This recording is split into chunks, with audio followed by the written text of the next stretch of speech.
J'ai eu le bac, je suis une nouvelle bachelière, oui. On va boire ce soir et tout, la fête sera belle et tout. Oui, ma mère va m'acheter la voiture. On va m'acheter un iPhone 8. On va m'acheter ceci, on va m'acheter cela. Tu as eu le bac et puis quoi? Est-ce que tu es le premier à avoir le bac? Seulement au Cameroun, combien de personnes ont eu le bac? N'en parlons plus alors dans le monde entier. Combien de personnes ont eu le bac en ce moment où tu es en train de traiter là? Tu fais quoi? Je fais cette vidéo aujourd'hui pour attirer votre attention sur quelle orientation prendre après le baccalauréat au Cameroun. Beaucoup d'erreurs que les jeunes font aujourd'hui. Dès qu'on a le bac, la seule chose qui est dans la tête, la première chose qui est dans la tête, c'est je veux aller en Europe. Tu ne sais même pas ce que tu vas aller faire en Europe.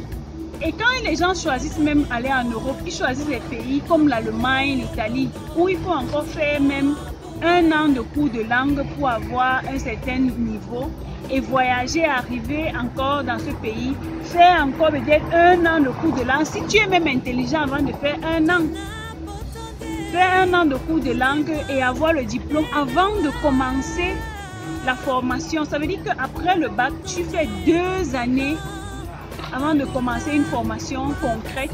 Mais ça, c'est du gâchis. Vous perdez du temps, vous perdez un temps énorme. Est-ce que vous savez ce que vous pouvez récupérer pendant ces 2 ans que vous avez perdu là? C'est bien bon, vous avez appris une nouvelle langue. Et même la route de l'Allemagne qui est devenue compliquée. Je connais des gens aujourd'hui que depuis 5 ans, ils demandent le visa pour l'Allemagne. On ne leur a pas encore donné. Et ils sont à la maison, ils attendent. Qu'est-ce que vous attendez à la maison? D'autres pensent que aller s'inscrire dans une école, dans les écoles publiques comme Gouaikele, Soa et tout le reste, c'est du gâchis. Ce n'est pas du gâchis. Moi, je connais des gens qui ont réussi aujourd'hui grâce à Gouaikele. Beaucoup de personnes se retrouvent en train de faire des voyages dans des pays qu'ils n'avaient même jamais rêvé. Grâce à Gouaikele, parce qu'ils se sont mis au travail, ils ont eu leur licence en Gouaikele, ils ont eu leur master en Gouaikele, ils sont en train de faire leur doctorat et les gars se retrouvent entre 2 avions. Ils sont en train de voyager partout. C'est Gouaikele qui les fait voyager parce qu'ils sont bons. Il y a d'autres personnes qui veulent, d'autres enfants qui passent le bac, ils veulent avoir l'argent facilement. Ils veulent seulement tomber dans le business. Si on vous demande, ok, comme tu dis que tu veux faire le business, là, qu'est-ce que tu veux faire exactement? Tu ne vas pas dire, je veux seulement faire le business. Quel business? Donc, vraiment, c'est la situation de nos nouveaux bacheliers. Il faut vraiment qu'on prête attention à cela par rapport à l'orientation qu'on donne à l'enfant. Avant de composer le bac, l'enfant doit déjà savoir ce qu'il peut faire. Il doit au moins avoir 3 choix qu'il pourra faire après le baccalauréat. Et les choix doivent être orientés vers vos rêves. Parce que dans la vie, c'est vrai que notre société nous apprend aujourd'hui qu'on ne fait plus ce qu'on aime. Mais quand tu es compétent, quand tu sais ce que tu veux dans la vie, tu fais toujours ce que tu aimes. Parce que quand on fait quelque chose avec passion, on fait et on réussit.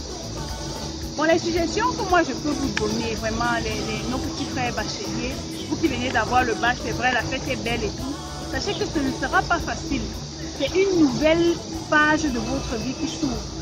Les suggestions que moi je peux vous donner, c'est d'abord connaître ce que vous voulez faire avant le bac. Quel est votre rêve? Qu'est-ce que vous voulez faire? Quel est ce rêve-là que si jamais il se réalisait aujourd'hui, vous seriez l'homme le plus fier ou la femme la plus fière? Ça, c'est la première des choses. Deuxièmement, ce sont les écoles de formation. Il y a plusieurs bonnes écoles de formation au Cameroun. Je prends l'exemple, c'est vrai qu'on a fermé plusieurs écoles, mais il y en a encore. Il y a l'ISTM qui forme dans la médecine, sciences biomédicales, santé publique. Il y a l'UDM qui fait pareil et qui a même d'autres formations comme les dentistes, la radiologie et tout ça. Il y a des écoles de formation comme la CATO qui forment dans le management, marketing et tout et tout. Il y a tellement d'écoles de formation que vous pouvez faire. Mais là encore, ça dépend de vos orientations, ça dépend de ce que vous voulez faire. La troisième des choses, après le bac, ce sont les concours. Faire les concours, les gens ont toujours dit qu'il faut négocier pour les concours. Il y a plusieurs personnes qui passent plusieurs concours même à la fois sans avoir négocié. C'est pas, c'est parce qu'on a déjà mis dans la tête des jeunes qu'on va négocier, il faut choco. Choco pourquoi? Quand tu pars, prépare-toi. Quand la meilleure période pour passer un concours, c'est après le bac. Quand tu viens de composer le bac, tu as encore la mémoire fraîche, c'est le meilleur moment. Et aller s'inscrire au cours de préparation, se concentrer et faire un concours précis, avoir une orientation précise.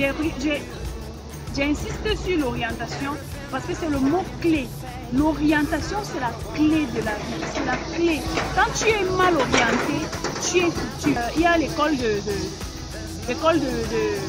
Polytechnique de Ngaoundéré qu'on est en train d'ouvrir. Voilà autant de concours que vous pouvez faire. Au lieu de toujours de courir, faculté de médecine, machin, c'est mon fils. Non, il y a plusieurs concours. La quatrième des choses maintenant, c'est penser au voyage. Je précise qu'il serait mieux d'aller en Europe après sa licence. Là, parce qu'après la licence, il y a beaucoup de portes qui vous sont ouvertes. Il y a les bourses que vous pouvez avoir. C'est plus facile d'aller en Europe faire un master.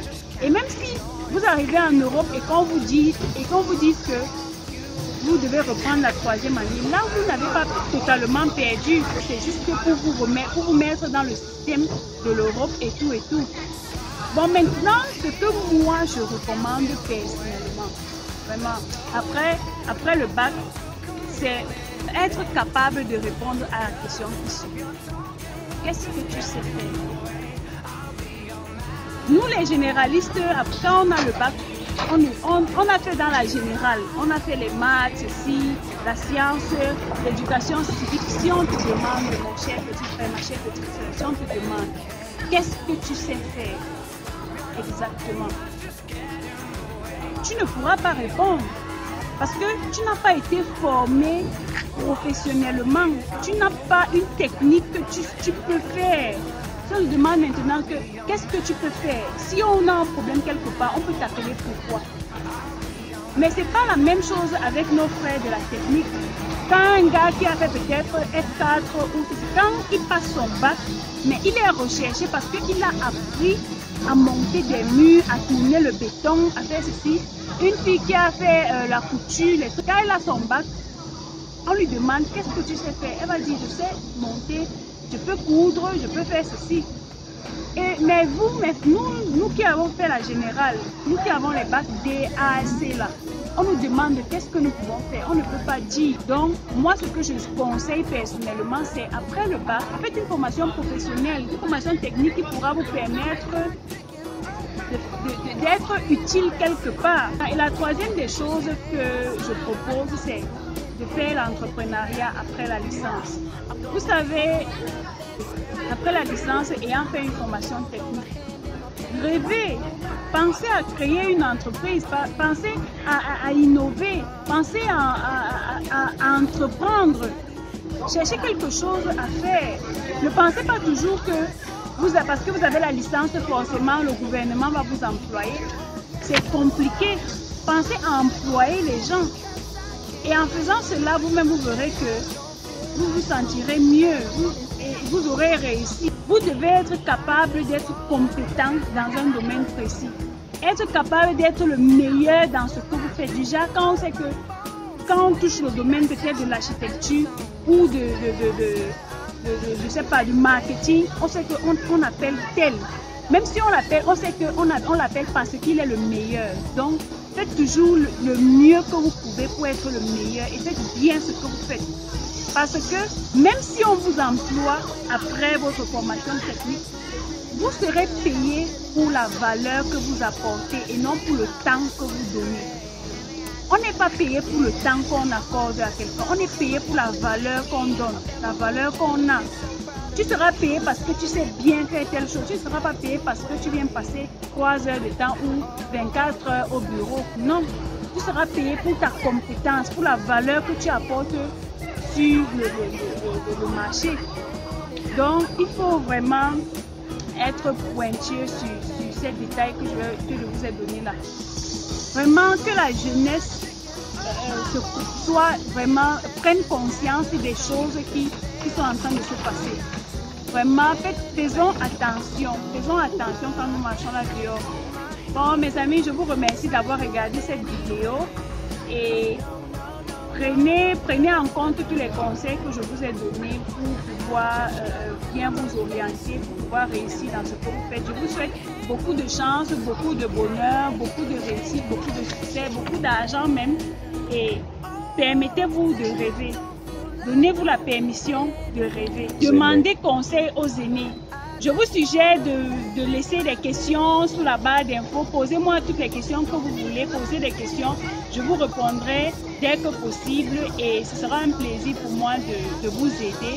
Et inscrivez-vous à ma chaîne YouTube et pour recevoir plus de conseils, plus de motivation pour vivre une vie meilleure.